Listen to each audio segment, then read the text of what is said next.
Okay, so let's start with the revision of acid, base and salts. Let's start with this unit, acid, base and salts. Along with that, the second unit which is going to be a part of this examination is matter around us pure. ये वाली unit है second, तो उसको मैं बाद में discuss करूंगी. पहले आज हम acid base and salts discuss करते हैं. एसिड बेस एंड सॉल्ट्स पे किस तरीके से क्वेश्चन आते हैं. शुरुआत हमने किया था with the three concepts, Arrhenius, Bronsted Lowry and Lewis. Right बेटा. सो एरेनियस ने बड़ी सिंपल सी बात बताई थी. ये हम ऑलरेडी सारी चीज़ें पढ़ चुके, इसलिए मैं शॉर्ट में रिविजन इनका. एरेनियस ने क्या बताया था बेटा. एरेनियस के हिसाब से एसिड क्या होगा, क्या होगा बताइए, बोलो. एरेनियस के हिसाब से क्या होगा acid, which liberates H positive in aqueous medium. Water में जो H पॉजिटिव लिबरेट करेगा वो क्या होगा, एसिड. और बेस क्या होगा बेटा, सॉरी एसिड. और बेस क्या होगा, which liberates OH negative in water aqueous. ये एरेनियस के हिसाब से. तो अगर हम एरेनियस की बात करें, HCl क्या एक एसिड है, बताओ. अगर हम इसको पानी में डालेंगे will it liberate H positive, right, liberate करेगा ना. HCl वैसे कैसा मॉलिक्यूल है, आयनिक या कोवलेंट, कोवलेंट. बहुत बार बताया है HCl कैसा मॉलिक्यूल आता है, पर पानी में डालने से ये क्या हो जाता है, कौन सा आयन लिबरेट करता है, H positive. HNO3 will it liberate H positive, H2SO4, CH3COOH, सारे के सारे H पॉजिटिव लिबरेट करेंगे. तो एरेनियस के हिसाब से सारे के सारे क्या हैं, एसिड. अब मैं कहूँ भाई AlCl3 भी एक एसिड है, तो क्या एरेनियस के हिसाब से AlCl3 एसिड है. अगर हम कहें H3BO3 भी एक एसिड है, तो क्या एरेनियस के हिसाब से एक एसिड है. H3BO3 याद आ गई पूरी story. H3BO3 orthoboric acid, B पे 3 OH जुड़े होते हैं, लेकिन वो कभी H पॉजिटिव लिबरेट नहीं करता. वो एक एसिड होता है किसके हिसाब से, लेविस एसिड बेस के कॉन्सेप्ट के हिसाब से. याद आ रहे हैं. चलो हाँ मुझे बताओ बेस, तो ये एसिड नहीं है एरेनियस के हिसाब से, ये भी नहीं है. क्या CO2 एक एसिड है बेटा, बताओ. CO2 भी एक एसिड नहीं है. तो बहुत सारे ऐसे केसेस हैं जो एसिड होते हैं बट एरेनियस के हिसाब से नहीं है. वैसे भी आपको पता है एक डेफिनेशन में तो सब कुछ एक्सप्लेन करना बहुत मुश्किल सा है. तो फिर इन्होंने बेस के बारे में क्या बताया, बहुत सारी लिमिटेशंस हो गई. बेस क्या बताया इन्होंने, जो OH नेगेटिव लिबरेट करेगा. क्या NH3 को बेस होना चाहिए, NH3 क्या, अगर हम NH3 को देखें will it liberate OH negative, पानी में डाल के तो क्या कर देगा, लेकिन ये OH नेगेटिव लिबरेट कर देगा. ठीक है. अगर हम NaOH KOH इन सबको लें, ये क्या है, बेस है एरेनियस के हिसाब से, राइट. पर बहुत सारे इनके क्या थे, लिमिटेशंस थे. राइट बेटा. मैं कहूँ R नेगेटिव या यूँ कह दो CH3 नेगेटिव. ठीक है. CH3 नेगेटिव आपको लग रहा है OH नेगेटिव लिबरेट करेगा, तो क्या ये बेस होना चाहिए इसके हिसाब से, बट ये बेस तो है, राइट. तो फिर इसका मतलब कोई और डेफिनेशंस होंगी. अब हम देखते हैं यहाँ पे Na2O देख लो, क्या OH नेगेटिव लिबरेट करेगा, Na2O. MgO ले लो, CaO ले लो, क्या ये सब OH नेगेटिव लिबरेट करेंगे बेटा. तो इसका मतलब बेस होने चाहिए कि नहीं इस डेफिनेशन के हिसाब से, बट ये है बेस. तो इसका मतलब नेक्स्ट डेफिनेशन कौन सी आई, ब्रॉन्स्टेड-लॉरी एसिड बेस. ब्रॉन्स्टेड-लॉरी ने क्या किया, एसिड कौन होते हैं और बेस कौन होते हैं, acid which liberates H positive. Acid कौन होते हैं, विच लिबरेट्स H पॉजिटिव. और बेस कौन होता है बेटा, विच गेन्स H पॉजिटिव, जो H पॉजिटिव गेन करेगा. क्लियर हुआ. ये हो गया एसिड बेस. अब यहाँ पे एक और चीज़ आई थी, ज़रूरी नहीं है कि कोई मॉलिक्यूल ही हो जो एसिड बेस की तरह बिहेव करे. Even species can also behave like acid base. Species भी एसिड बेस की तरह बिहेव करती है. फॉर एग्जाम्पल हमने कहा कि भाई HCO3 नेगेटिव है, क्या ये H पॉजिटिव लिबरेट कर सकता है, HCO3 नेगेटिव, ये तो मॉलिक्यूल तो नहीं है, ये है क्या? स्पीसीज है। चलो HSO4 नेगेटिव लो, क्या ये H पॉजिटिव लिबरेट करेगा बेटा? HSO4 नेगेटिव, तो ये भी तो कर सकता है, कर सकते हैं ना। तो इसका मतलब ये भी, ये क्या है? एसिड्स हैं भाई। उन्होंने तो कहा पानी में डाल के जो मॉलिक्यूल H पॉजिटिव लिबरेट करेगा वो एसिड है। ब्रॉन्स्टेन लोरे ने उसको मॉडिफाई किया कि ज़रूरी नहीं कोई मॉलिक्यूल हो, this can be some species as well. भाई 4 स्पीसीज भी हो सकता है। तो ये एसिड है ना, सारे के सारे H पॉजिटिव लिबरेट करते हैं। अगर हम यहाँ पे बात करें विच गेन्स H पॉजिटिव, NH3 लो बेटा, H पॉजिटिव आएगा, क्या बना देगा? पॉजिटिव बन गया। क्या इसने गेन किया H पॉजिटिव? क्या ये बेसिक होना चाहिए? इस डेफिनेशन के हिसाब से क्या इसको बेसिक होना चाहिए बेटा? राइट। तो ऐसे करके बहुत सारी चीज़ें थी जो यहाँ एक्सप्लेन नहीं हुई और वो कहाँ एक्सप्लेन हो गई हैं? ब्रॉन्स्टेन लोरे में। अब आप मुझे एक चीज़ बताना, इन दोनों में क्या चीज़ कॉमन है? एसिड कॉमन है या बेस कॉमन? Very good. अब आगे बढ़े बेटा, आगे क्या है आपका? नेक्स्ट कौन आए थे फिर? लेविस। और लेविस ने क्या बताया था? लेविस ने कहा जो इलेक्ट्रॉन लेगा वो एसिड और जो इलेक्ट्रॉन देगा वो बेस। बड़ी सिंपल सी डेफिनेशन थी। इलेक्ट्रॉन जो गेन करेगा वो एसिड और जो इलेक्ट्रॉन लूज करेगा वो क्या होगा? बेस। सो नेक्स्ट आया है लेविस। Lewis acid base.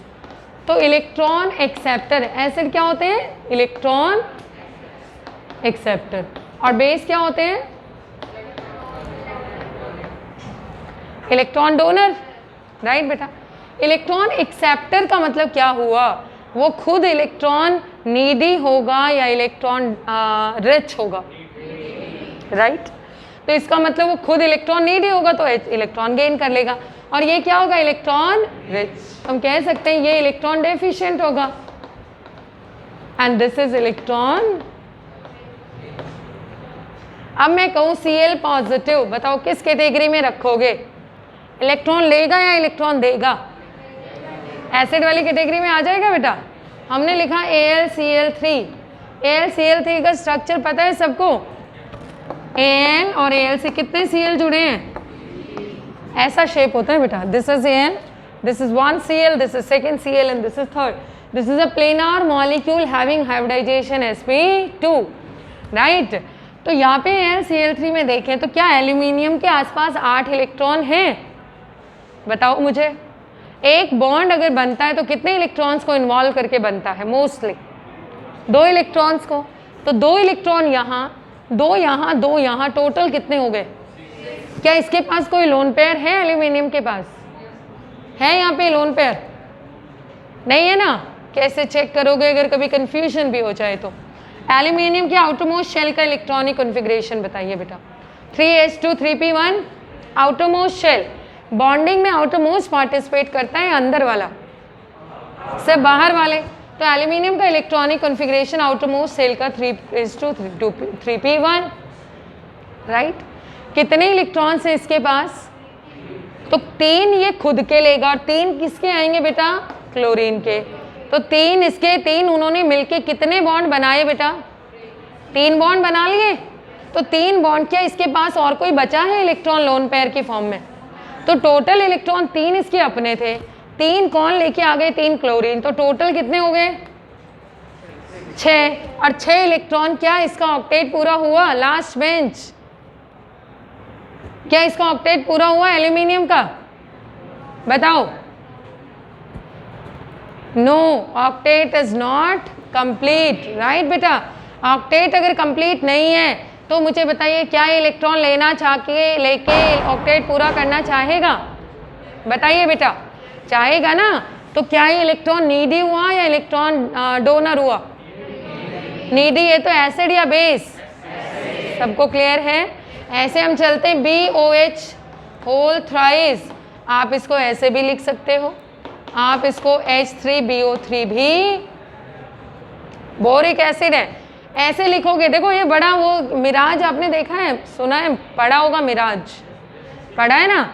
अगर हम रोड पे चलते हैं, धूप आ रही होती है तो हमें लगता है काफ़ी दूर पानी भरा हुआ है, but वो that is actually there is no water present. When you go and reach to the point, you will find that it is dry place. पर वो लगता है ना में पानी भरा है. Exactly same situation इसके साथ है. ऐसे लिखोगे तो लगेगा OH नेगेटिव लिबरेट करेगा, ऐसे लिखोगे तो लगेगा H पॉजिटिव, बट ना तो ये H पॉजिटिव लिबरेट करता है, ना ही ये OH नेगेटिव लिबरेट करता है. राइट बेटा? तो ये क्या फिर इसका मतलब, और फिर भी अब बताओ, ऐसे किसी ने लिख दिया, पूछ लिया क्या ये बेस है? बताओ क्या ये बेस है? नहीं, ऐसे लिख दो चाहे ऐसे लिख दो, ये रहेगा एसिड ही. ये क्या है बेटा? एसिड ही रहेगा. इसका नाम क्या है? Orthoboric acid.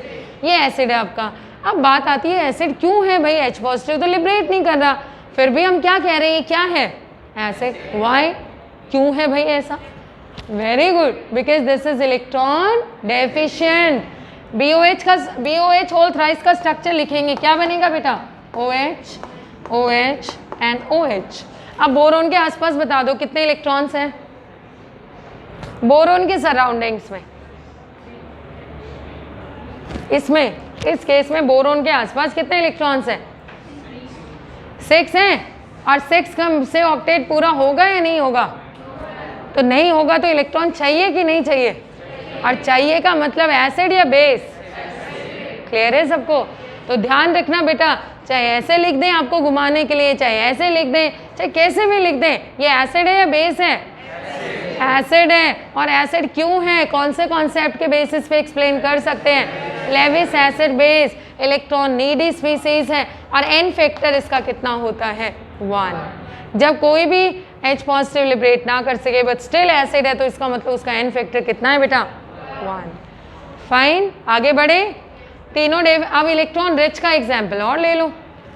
बेसिस क्या होते हैं? अगर मैं लिखूं जैसे हमने लिख दिया, लेट्स से अभी मैंने एक केस लिया था CH3 negative. CH3 negative electron rich है या डेफिशिएंट है? रिच है. रिच है तो क्या ये लोन पेयर डोनेट कर सकता है बेटा?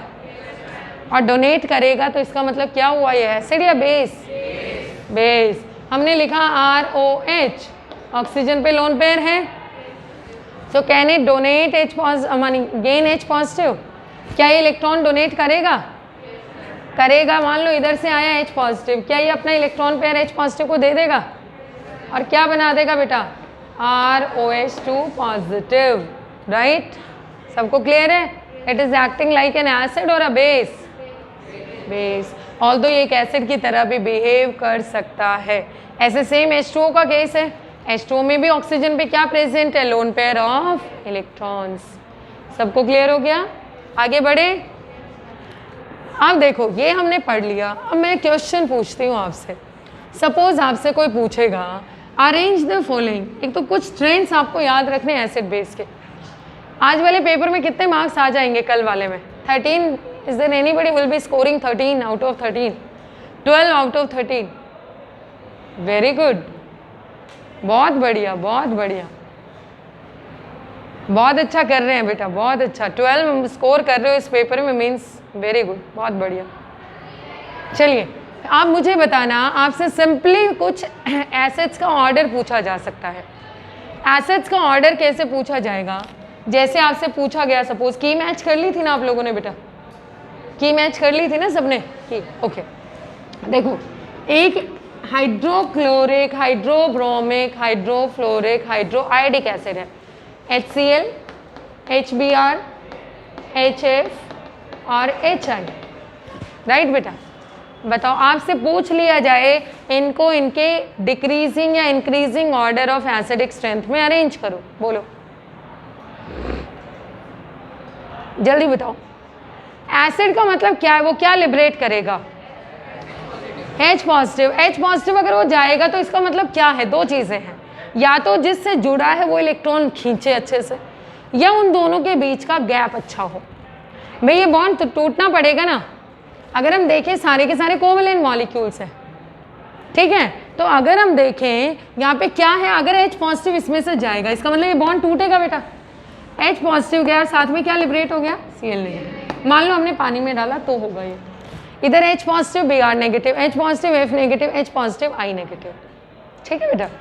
अब देखो H पॉजिटिव जाने के लिए, भाई सपोज करो आपकी क्लास में मान लो ये एलिमेंट है, ये H पॉजिटिव है। H पॉजिटिव अगर ये एलिमेंट है तो क्या होगा, means there can be two possible factors which can decide the acidic strength. One is the electronegative of this element, chlorine, bromine, fluorine, iodine का इलेक्ट्रोनेगेटिविटी कि क्या होना, सबसे ज़्यादा इलेक्ट्रोनेगेटिव कौन है बेटा, फ्लोरीन। तो सबसे जल्दी किसका H पॉजिटिव जाना चाहिए, फ्लोरीन का, उसके बाद क्लोरीन, उसके बाद ब्रोमीन, उसके बाद जाना चाहिए ना। लेकिन इसके अलावा एक और फैक्टर है, देखो हाइड्रोजन है इतना सा, ये वाला हाइड्रोजन है, 4 केस है तो 4 हाइड्रोजन बना दिया। फ्लोरीन है बेटा इतना, क्लोरीन है इतना, ब्रोमीन है इतना और आयोडीन है इतना। साइज में डिफरेंस लग रहा है कि नहीं, कुछ डिफरेंस लग रहा है बेटा। अब मुझे बताओ बॉन्ड लेंथ क्या होता है, इसके सेंटर से और इसके सेंटर के बीच का डिस्टेंस, ये वाला और ये वाला। सबसे इजी कौन से बॉन्ड को तोड़ना आसान है, माने इजी होगा, ये HI का केस है, आयोडीन सबसे बड़ा है, H तो सब में कॉमन है, आयोडीन सबसे बड़ा है। तो अगर हम इलेक्ट्रोनेगेटिविटी वाला फैक्टर देखें, सबसे ज़्यादा किसको होना चाहिए, एसिडिक, HF को। और अगर बॉन्ड लेंथ वाला देखें तो सबसे ज़्यादा किसको होना चाहिए, HI को। और कौन सा फैक्टर डोमिनेट कर जाता है बेटा, बॉन्ड लेंथ का। तो इनका एसिडिक स्ट्रेंथ का ऑर्डर क्या होता है, HI, HBr, HCl एंड, ठीक है। आई इसमें बहुत ज़्यादा मैं है, मैं मीन्स मैं सबसे ज़्यादा पावरफुल, तो इसलिए सबसे ज़्यादा कौन है, HI सबसे स्ट्रॉन्ग एसिड है। क्लियर हुआ, भूलोगे तो नहीं, ये 11th 12th हमेशा चलता है क्वेश्चन। नेक्स्ट हम चलते हैं बेटा आगे वाला केस। अब तो इसमें सबसे ज़्यादा एसिडिक कौन है बताओ जल्दी से। अब कुछ सिंपली आपसे पूछ ले, एक आपके पास है CH4, ठीक है बेटा, एक आपके पास है NH3, एक आपके पास है H2O और एक आपके पास है HF। पहले तो मुझे बताओ डिफरेंस क्या है, यहाँ पे कार्बन या नाइट्रोजन, ऑक्सीजन एंड राइट। तो ये सारे एलिमेंट्स एक ही पीरियड से बिलोंग करते हैं, second period, carbon then nitrogen then oxygen and then fluorine. अब हमें चेक करना है कि इनका एसिडिक स्ट्रेंथ का ऑर्डर क्या होगा। तो हम क्या चेक करेंगे बेटा, भाई आपको पता है कि जैसे हम कार्बन टू फ्लोरीन जाएंगे तो बॉन्ड लेंथ क्या होगा, कम या ज़्यादा, कम होता चला जाएगा, साइज छोटा होता जाता है। तो साइज छोटा होता जाता है तो बॉन्ड लेंथ ऑब्वियसली क्या होता जाएगा, कम होना जाएगा। बट यहाँ पे कौन सा उससे भी ज़्यादा स्ट्रांगली कौन सा फैक्टर डोमिनेट करता है, इनकी इलेक्ट्रोनेगेटिविटी। हम कहते हैं कौन सबसे ज़्यादा एसिडिक है, इसका मतलब हमें किसको देखना है, किसको धक्के मार के निकालना है, एसिडिक मानी किसको निकालना है, H पॉजिटिव को। और H पॉजिटिव जिसका जितना जल्दी जाएगा उतना ज़्यादा वो क्या होगा, एसिडिक। बताओ मुझे इनमें से कार्बन, नाइट्रोजन, ऑक्सीजन और फ्लोरीन सबसे जल्दी इलेक्ट्रॉन कौन लेगा हाइड्रोजन से, बताओ। फ्लोरीन लेगा, ऑक्सीजन लेगा, नाइट्रोजन लेगा या कार्बन, वेरी गुड। तो सबसे जल्दी किसका H पॉजिटिव निकला, क्लियर है सबको। उसके बाद इसका, उसके बाद इसका। तो अगर बेसिक एसिडिक स्ट्रेंथ का ऑर्डर पता किया जाए तो आंसर कर देंगे सारे अच्छे। सबसे ज़्यादा एसिडिक इन तीनों में, चारों में से कौन है, फ्लोरीन से जो हाइड्रोजन जुड़ा है, सेकेंड वाले केस में जो ऑक्सीजन से जुड़ा है, थर्ड में जो नाइट्रोजन से जुड़ा है और फोर्थ में जो आपका कार्बन से जुड़ा है। क्लियर है बेटा। ऐसे ही सपोज आपसे बेसिक स्ट्रेंथ का, इसमें मैं बहुत ज़्यादा एक्सप्लेनेशन शायद 10th लेवल पे बहुत मुश्किल हो जाता है। हाँ बस एक इतना समझो, आपके पास सपोज करिए ये 3 एसिड हैं, वन इज फॉर्मिक एसिड, इसका नाम क्या है बेटा, या तो मीथेनोइक एसिड बोलो या फॉर्मिक एसिड बोलो, ठीक है। जब वो चींटी काट जाती है तो कौन सा एसिड लिबरेट करती है, वो फॉर्मिक एसिड। फॉर्मिक का वर्ड एंट के लिए यूज़ किया जाता है, राइट, तो वहाँ से ही आता है। दूसरा है CH3COOH एसिटिक एसिड, और तीसरा है बेटा बेंजोइक एसिड C6H5COO, राइट। अब मुझे बताओ इनमें सबसे ज़्यादा एसिडिक कौन सा रहेगा, ये याद रख लेना बेटा आप, फर्स्ट, सेकेंड एंड देन। इसका एक्सप्लेनेशन भी अगर मैं थोड़ा सा आपको आइडिया देना चाहूँ, बड़ा सिंपल है। अगर किसी को H पॉजिटिव निकालना है, मानी धक्का मारना है हाइड्रोजन को किस फॉर्म में, H पॉजिटिव के फॉर्म में, तो बताओ बेटा अगर उससे ये सपोज H पॉजिटिव है, ये H पॉजिटिव है और ये किसी एटम से जुड़ा है, तो ये जितना जल्दी इलेक्ट्रॉन खींचेगा उतना जल्दी जाएगा H पॉजिटिव। सपोज ये हाइड्रोजन ये दूसरा एटम जिससे जुड़ा है और मान लो मैंने कहा कि इससे आगे एक और ग्रुप जुड़ा है, ये वाला, अगर ये हाइड्रोजन है, ये जो नॉर्मली इससे जुड़ा था वो एटम है और इससे आगे ग्रुप G जुड़ा है, कोई भी ग्रुप हो सकता है। अगर हम कहेंगे इससे जुड़ा हुआ ग्रुप इलेक्ट्रॉन लेने वाला है, विड्रॉइंग है, तो H पॉजिटिव और जल्दी जाएगा या देर से जाएगा? वेरी गुड, और जल्दी जाएगा। और जल्दी जाने का मतलब एसिडिक स्ट्रेंथ बढ़ेगा या कम होगा? वेरी गुड, सबको क्लियर है ये चीज़? तो एसिडिक स्ट्रेंथ कब बढ़ता है? जब उससे कोई ऐसा ग्रुप जुड़ा हो जो इलेक्ट्रॉन खींचने वाला हो, जो इलेक्ट्रॉन विड्रॉ करने वाला हो, तो एसिडिक स्ट्रेंथ हमेशा क्या होगी? अप। और अगर कोई ऐसा ग्रुप जुड़ा हो जो इलेक्ट्रॉन देने वाला हो, आप सोचो ये वो एटम था, ये हाइड्रोजन है, यहाँ से ये इससे हाइड्रोजन से इलेक्ट्रॉन लेना चाह रहा था, यहाँ पे आपने कोई ऐसा ग्रुप जोड़ दिया जो इसको इलेक्ट्रॉन दे रहा है, तो क्या अब ये इधर से उतना इलेक्ट्रॉन विड्रॉ करेगा? इसको तो यहाँ से भी इलेक्ट्रॉन मिल रहा है, यहाँ से तो कम ही विड्रॉ करेगा। तो एसिडिक स्ट्रेंथ उस केस में क्या होगी बेटा? इंक्रीज और डिक्रीज? डिक्रीज होगी। तो यहाँ पे हम बताइए जो CH3 होता है ना, ये बड़ा अच्छा सा प्यारा सा ग्रुप होता है केमिस्ट्री का। अच्छा सा प्यारा सा मतलब ये हमेशा इलेक्ट्रॉन देने में बिलीव करता है। तो कहीं ना कहीं अगर मैं दो ग्रुप रखूँ आपके सामने, one is electron donating and one is electron withdrawing, क्या लगता है आपको कौन सा आपको ज़्यादा अच्छा लगेगा? सच बताना। डोनेटिंग ज़्यादा अच्छा लगेगा ना बेटा? तो इसलिए मैंने बोला ये बड़ा प्यारा सा ग्रुप है। ऑल्दो एसिड्स के केस में तो ये काम बिगाड़ देता है, क्योंकि इलेक्ट्रॉन डोनेट करेगा और डोनेट करेगा तो उसके एसिडिक स्ट्रेंथ को कम करेगा या बेटा या ज़्यादा करेगा?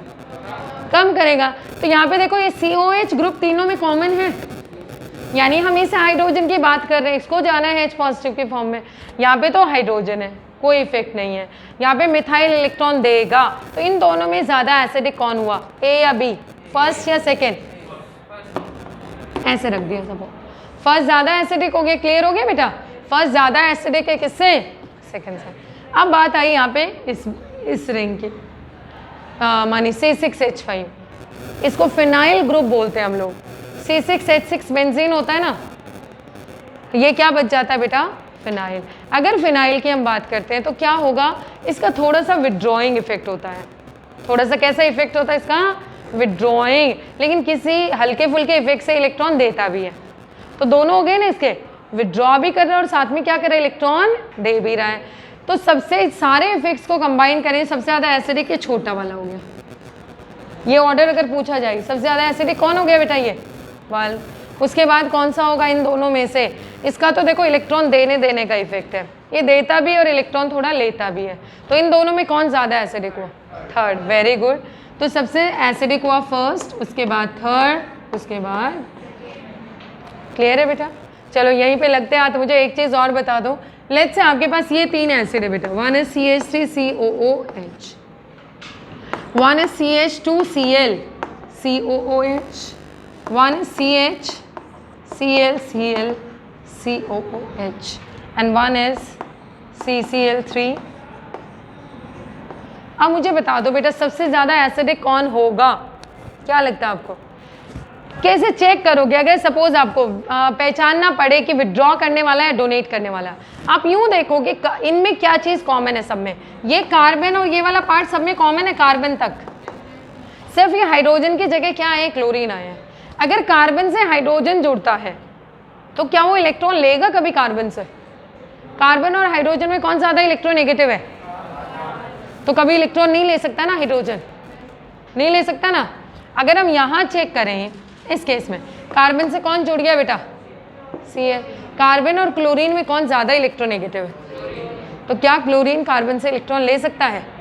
तो आप सिचुएशन देखो एक बार बेटा, ये इधर इलेक्ट्रॉन अट्रैक्ट करेगा, तो एसिड जल्दी जाएगा H पॉजिटिव या देर से? सबसे ज़्यादा एसिडिक बताओ कितना, कौन सा होगा? ABCD। Very good. तीन क्लोरीन है, दो हैं, एक है, कुछ भी नहीं है। सबसे ज़्यादा हो गया D, उसके बाद C, उसके बाद B, उसके बाद। सबको क्लियर है बेटा? डन। आगे बढ़े? कर लोगे सारे बच्चे? चलो अब मुझे बताओ CH3 का कैसा इफेक्ट है बेटा, इलेक्ट्रॉन देने का या इलेक्ट्रॉन लेने का? अब मैं ये कहती हूँ, एक है HCOOH, एक है CH3COOH, एक है CH3CH2COOH, एक है आपका CH3CH3COOH। अब बता दो बेटा सबसे ज़्यादा एसिडिक कौन होगा?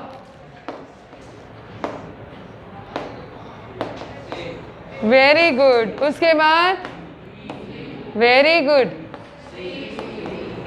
सबको क्लियर है? ये एक मिथाइल इलेक्ट्रॉन देगा, यहाँ पे 2 देंगे इलेक्ट्रॉन, तो सबसे कम किसका हो गया? डी का। सारे बच्चों को क्लियर है? ऐसा क्वेश्चन अगर आ गया तो एसिड बेस पे। अब बेस का और डिस्कस कर लें कुछ questions, some questions related to base.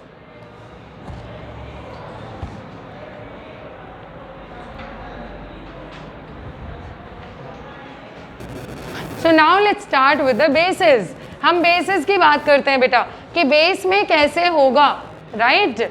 चलो एक बार डिस्कस करते हैं बेसिक। क्या लगता है आपको बेस क्या होता है? इलेक्ट्रॉन देने वाला या इलेक्ट्रॉन लेने वाला बेटा? तो इलेक्ट्रॉन, अब मान लो मैंने कहा ये कोई ए सेंटर है, सपोज इससे अलग अलग ग्रुप जुड़े हैं, इसमें लोन पेयर भी है इलेक्ट्रॉन्स का, सपोज करो।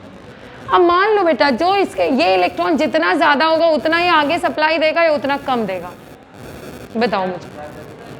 जितना आपके पास पैसा ज़्यादा होगा उतना ज़्यादा खर्चा करते हैं कि नहीं? हम लोग करते हैं ना? नहीं। ईमानदारी वाला आंसर तो है कि करते हैं। अगर हम 10 रुपये कमाएंगे तो उसके हिसाब से खर्च करेंगे, और अगर 10,000 कमाएंगे तो उसके हिसाब से खर्च करेंगे। आपकी मम्मी ने कहा बेटा आपको कोई ट्रेड फेयर लगा है, लेट्स से आप लोग गए घूमने, आपकी मम्मी ने कहा कि बेटा, आपने कहा कि मम्मी पैसे दे दो मैं तो जा रहा हूँ घूमने के लिए, और मम्मी ने कहा ओके बेटा you take this 100 rupees and now you can enjoy your day. एक पेरेंट ने बोला, दूसरे पेरेंट ने कहा बेटा you take 1000 rupees and you enjoy your day. आप 100 वाला बच्चा तो 100 के हिसाब से स्पेंड करेगा, और 1000 वाला बच्चा 1000 के हिसाब से स्पेंड करेगा। 1000 मिला है तो उसको चांसेस ज़्यादा है कि वो ज़्यादा स्पेंड करेगा, 100 वाला कम स्पेंड करेगा। अब कुछ बच्चे ऐसे भी होंगे जो 100 भी बचा लेंगे, 1000 भी बचा लेंगे, वो एक एक्सेप्शन है, वो फिर केमिस्ट्री के क्या बोले जाते हैं? एक्सेप्शन। ठीक है बेटा? तो अब आप देखिए, ये मान लो कोई आपका ग्रुप है, इसमें इलेक्ट्रॉन पेयर अवेलेबल है। इलेक्ट्रॉन पेयर अवेलेबल है तो इलेक्ट्रॉन आगे सप्लाई देगा, और आगे कोई सप्लाई देता है इसका मतलब वो एसिड हुआ या बेस हुआ? Base, right? अब मैंने कहा ए से आपने एक ग्रुप जोड़ दिया जो उसको इलेक्ट्रॉन और दे रहा है, इलेक्ट्रॉन और दिए। मान लो आप ट्रेड फेयर चले, मम्मी ने तो दिया ही 1000, सपोज दादाजी भी बैठे, दादाजी ने कहा कोई नहीं बच्चे का क्या पता कुछ और मन कर जाए खरीदने का, उन्होंने भी आपको एक 500 रुपीज़ दे दिए। तो आप और ज़्यादा स्पेंड करोगे या कम स्पेंड करोगे? और भी ज़्यादा स्पेंड करोगे। तो ये भी केमिकल्स है बेटा, although they are lifeless but है तो अपने जैसे ही ना। हम अगर कोरिलेट करेंगे तो हम अच्छे से समझेंगे, अगर इनको हम अपनी तरह समझेंगे ना तो वी कैन मानी कोरिलेट बेटर। तो ए के पास अगर एक ऐसा ग्रुप जुड़ा है जो इसके इलेक्ट्रॉन और ज़्यादा देगा तो आगे और सप्लाई ज़्यादा देगा या कम देगा? और ज़्यादा सप्लाई का मतलब अच्छा बेस या कम बेस, वीकर बेस? अच्छा बेस। क्लियर हुई ये चीज़? अब मैंने कहा एक अमोनिया है आपके पास बेटा, अमोनिया में नाइट्रोजन पे क्या प्रेजेंट है? Lone pair of, can we call it a base? बोल सकते हैं ना बेटा? अब आगे चलते हैं। इसी पे मैंने जोड़ दिए बेटा 2 ग्रुप, एक CH3 और 2 हाइड्रोजन रखे एज सच। तीसरे केस में मैंने क्या करा, 2 CH3 जोड़ दिए बेटा और एक रखा हाइड्रोजन। अब आप मुझे बताओगे इनमें से सबसे अच्छा बेस कौन सा है? A, B and C। Very good, क्योंकि यहाँ पे 2 ऐसे ग्रुप्स हैं जो इसको क्या दे रहे हैं बेटा? इलेक्ट्रॉन्स दे रहे हैं। तो सबसे ज़्यादा इलेक्ट्रॉन डेंसिटी कौन से नाइट्रोजन के पास है? A, B, C में से C के पास, उसके बाद B के पास, उसके बाद A के पास। सबको क्लियर है? तो इसका मतलब इनका बेसिक स्ट्रेंथ का ऑर्डर ये हो जाएगा, सबसे ज़्यादा C, उसके बाद B, उसके बाद। सबको क्लियर हो गया? डन। अब ऐसे बेसिक स्ट्रेंथ पहचान जाओगे कौन ज़्यादा अच्छा बेस होगा, कम कौन कम बेस होगा। चलो मैं एक और क्वेश्चन पूछती हूँ आपसे बेटा। मान लो मैंने 4 ग्रुप्स लिखे, 1 is NH2 negative, 1 is Cl negative, 1 is CH3COO negative. Okay, 1 2 3 और चौथा है आपका HCOO negative. Arrange them in the increasing order of the basic strength. थोड़ा सा घुमाया है क्वेश्चन को बेटा। सबसे ज्यादा बेसिक कौन होगा?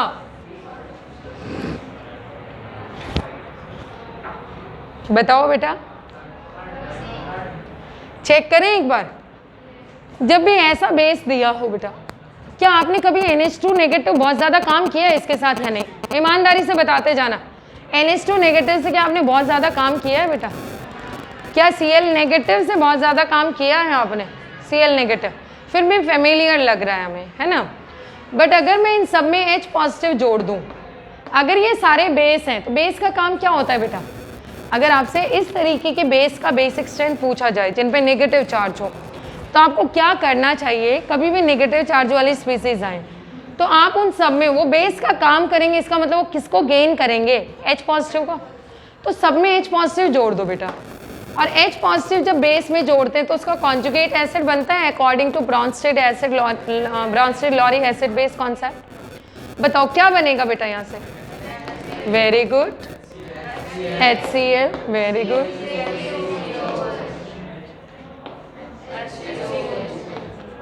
अब मुझे बताना बेटा आप एक बात, स्ट्रॉन्ग बेस का कॉन्जुगेट एसिड क्या होता है? वीक होता है। बेस अगर स्ट्रॉन्ग है तो कॉन्जुगेट एसिड क्या होगा? बट बेस का तो हमें आइडिया नहीं लग रहा, पर क्या एसिड का आइडिया लगा सकते हैं हम लोग? सबसे स्ट्रॉन्ग एसिड कौन सा है इन चारों में से?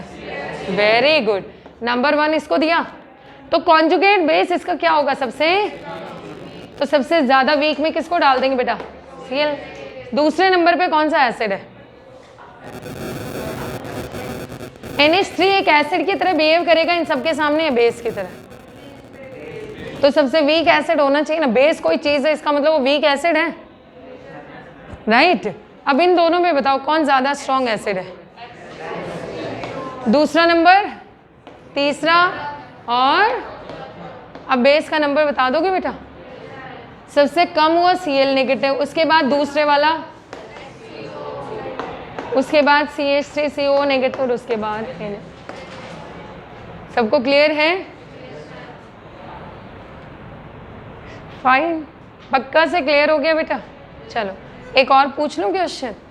ओके, एक है आपके पास CH3 नेगेटिव, एक है आपके पास NH2 नेगेटिव, एक है आपके पास OH नेगेटिव, राइट? एक है Cl नेगेटिव। अब मुझे बता दो इनका अरेंज ऑर्डर क्या होगा? सबसे वीक कौन होगा बेटा?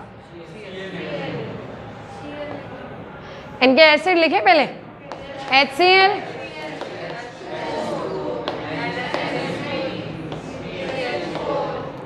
ठीक है बेटा, हो गया। अब मुझे बताओ क्या होगा बेटा? सबसे स्ट्रॉन्ग एसिड कौन सा है? सबसे वीक इसका हो गया। उसके बाद दूसरा नंबर कौन है बेटा? H2O, very good. तो इसका दूसरा नंबर किसका आ गया? तीसरा नंबर। भाई इन तीनों को तो अभी हम कंपेयर करके आए हैं ना, ऑक्सीजन, नाइट्रोजन और कार्बन। सबसे ज़्यादा एसिडिक ऑक्सीजन वाला, उसके बाद नाइट्रोजन वाला, उसके बाद कार्बन। तो बेसिक स्ट्रेंथ का ऑर्डर ये आ गया बेटा। सबको क्लियर है? चलो अब आप मुझे एक चीज़ और बता दो, सबसे अच्छा बेस इन सब में कौन होगा? ये रब कर दूँ ना? समझ में आ रहा है सबको? चलो अब आप मुझे बता दो बेटा, कल मैं pH वाला कॉन्सेप्ट डिस्कस करूँगी, राइट? नॉर्मेलिटी पढ़ के आना आप लोग। नेक्स्ट है आपका बेटा, 1 is F negative, 1 is Cl negative, 1 is Br negative and 1 is I negative. सबसे स्ट्रॉन्ग कौन बेस होगा? Very good. एसिड सबसे स्ट्रॉन्ग किसका था? तो इसका सबसे वीक होगा ना, उसके बाद ये, उसके बाद ये। तो this is the order of the basic strength. किसका ऑर्डर है बेटा? ये बेसिक स्ट्रेंथ का ऑर्डर है। सबको क्लियर हो गया? आगे चलें आप। तो accordingly you can find out the acidic and basic strength order. अब बताइए बेटा, कुछ ऐसे भी चीज़ें हैं जो एसिड का भी काम करते हैं और बेस का भी। जैसे हमने लिखा H2O, can it liberate H positive? Can it gain H positive? चलो इसके कॉन्जुगेट H2O का एक कॉन्जुगेट एसिड भी बनाओ और कॉन्जुगेट बेस भी बनाओ। बताओ अगर ये इसका कॉन्जुगेट बेस बनाएंगे यानी कि ये खुद एसिड है और एसिड का क्या काम होता है H पॉजिटिव लिबरेट कर। वो आप देखो आपको समझना पड़ेगा किस टाइम आपको कौन सी डेफिनेशन का यूज़ करना है। जब भी हम कॉन्जुगेट एसिड बेस की बात करते हैं यानी कि ब्रॉन्स्टेड-लॉरी कॉन्सेप्ट, और उसने क्या कहा था एसिड H पॉजिटिव देता है और बेस H पॉजिटिव लेता है। तो देखो इसका अगर हम कॉन्जुगेट एसिड बनाएंगे इसका मतलब ये खुद बेस है, अगर ये बेस है तो H पॉजिटिव गेन करेगा और क्या बन जाएगा H, और अगर H2O एक एसिड की तरह बिहेव करेगा तो ये क्या लूज करेगा -H पॉजिटिव, क्या बनेगा बचेगा। So H2O can act as acid as well as base. तो ऐसे और एक सॉल्वेंट भी है तो एम्फीप्रोटिक, ऐसे सब्सटेंसेस को क्या बोलते हैं बेटा एम्फीप्रोटिक, राइट। एम्फी मानी डबल और प्रोटिक मानी प्रोटॉन। प्रोटॉन लूज भी कर सकता है और प्रोटॉन गेन भी। जैसे NH3 है बेटा, can it lose H positive, क्या लूज कर सकता है H पॉजिटिव? अगर लूज करेगा तो NH2 नेगेटिव बनाएगा, अभी हम पढ़ के आए एक अच्छा बेस होता है प्लस H पॉजिटिव। तो ये इसका कॉन्जुगेट एसिड बन गया बेटा, सॉरी कॉन्जुगेट बेस। एसिड का क्या हो गया ये कॉन्जुगेट बेस, और अगर यही NH3 H पॉजिटिव गेन करता है तो क्या बनाएगा NH4 पॉजिटिव। तो अगर ये बेस की तरह बिहेव करता है तो ये इसका हो गया कॉन्जुगेट। सबको क्लियर है ये? सबको क्लियर हो गया बेटा? चलो आगे बढ़ते हैं। अब हम लोग आगे क्या है आपका नेक्स्ट क्या है, let's see.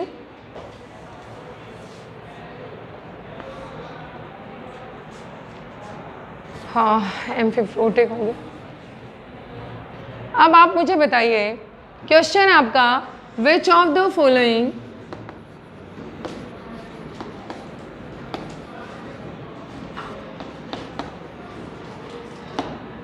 cannot have a conjugate base। किसका conjugate base cannot have a conjugate base और whose conjugate base does not exist? Options क्या क्या है?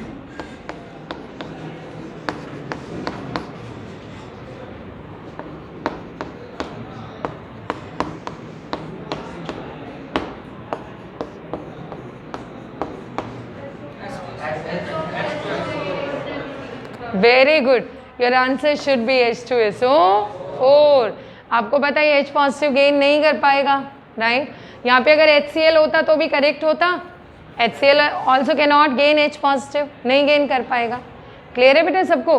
तो ये क्या हो गया आपका, ये आपका वो सब्सटेंसेस है जिनके कॉन्जुगेट बेस एग्जिस्ट नहीं करेंगे। कॉन्जुगेट बेस एग्जिस्ट करने का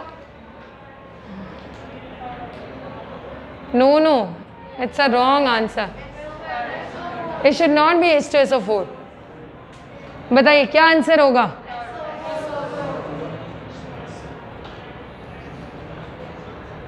कॉन्जुगेट बेस का मतलब क्या है? कॉन्जुगेट बेस एग्जिस्ट करना, इसका मतलब वो सब्सटेंस खुद किसका बिहेव करेगा।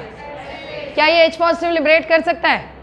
क्या ये कर सकता है? ये भी कर सकता है। क्या इसके पास है H पॉजिटिव लिबरेट करने के लिए?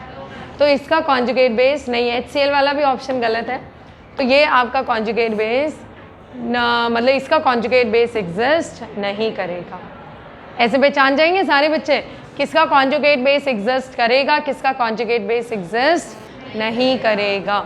अब बताइए किसी और बच्चे को कोई और डाउट एसिड बेस वाले कॉन्सेप्ट में? यहाँ तक जितना हमने डिस्कस किया आप लोगों को किसी को भी कोई कन्फ्यूजन, कोई डाउट बताइए? नो? आगे बढ़े अब? चलो अब आप मुझे बता दो, जल्दी जल्दी आपको बताना है कॉन्जुगेट एसिड क्या होगा, कॉन्जुगेट बेस क्या होगा। H2SO4। चलो एक बार कॉन्जुगेट एसिड बेस, इसके कॉन्जुगेट एसिड्स लिखते, कॉन्जुगेट बेस लिखते जाओ जल्दी से।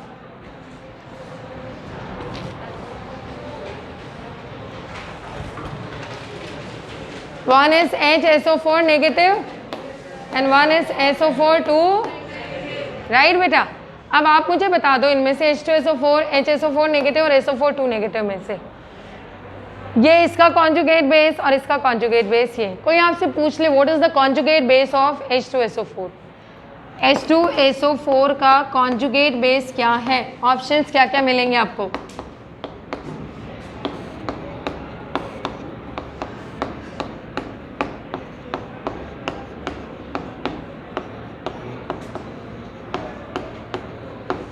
बताइए, सेकेंड आ जाएगा। इसका कॉन्जुगेट बेस ये होगा ना कि ये किसका कॉन्जुगेट बेस है? अब देखो बेटा H2SO4 कितना कितने प्रोटॉन्स लिबरेट करता है इन टोटल? 2 लिबरेट करता है। तो अगर हम इसका डिसोसिएट आयनाइजेशन कांस्टेंट देखें तो एक तो यहाँ पे होगा कांस्टेंट K1 और एक यहाँ होगा K2। अब मुझे बताना पहले केस में H पॉजिटिव लिबरेट करना आसान है इसके लिए या दूसरे वाले में? पहले केस में एक तो इस स्टेप में केस में H पॉजिटिव गया और एक इस केस में H पॉजिटिव। किस केस में जल्दी जाएगा H positive? Very good, first case. क्यों है ऐसा? यहाँ पे H पॉजिटिव लिबरेट, H2SO4 का स्ट्रक्चर ये होता है बेटा, राइट? सल्फर ने 6 बॉन्ड्स बनाए होते हैं, दिस इज H2SO4। जैसे इसने एक H पॉजिटिव लिबरेट किया, क्या बना बेटा? ये बन गया, राइट? अब अगर अपना ये बन चुका है तो मुझे बताओ ऑक्सीजन पे है नेगेटिव चार्ज, ये थोड़ा रेजोनेंस शो करेगा थोड़ा बहुत? अगर रेजोनेंस का हम लोगों ने डिस्कस किया कभी resonance? No. So okay, we should not go into that then, हम वो नहीं डिस्कस करेंगे, राइट बेटा? बाद में बताएंगे कभी। अगर हम इसकी बात करें वो कभी नहीं आता है। आप यूं समझो इस पे ऑक्सीजन पे कौन सा चार्ज है? तो नेगेटिव। ये तो पहले से ही इलेक्ट्रॉन ज़्यादा नहीं हो गए इसको उस केस से। इस मॉलिक्यूल पे हम देखें नेगेटिव आने का मतलब इसमें इलेक्ट्रॉन ज़्यादा है या कम है? तो ज़्यादा है तो क्या और लेना चाहेगा ये?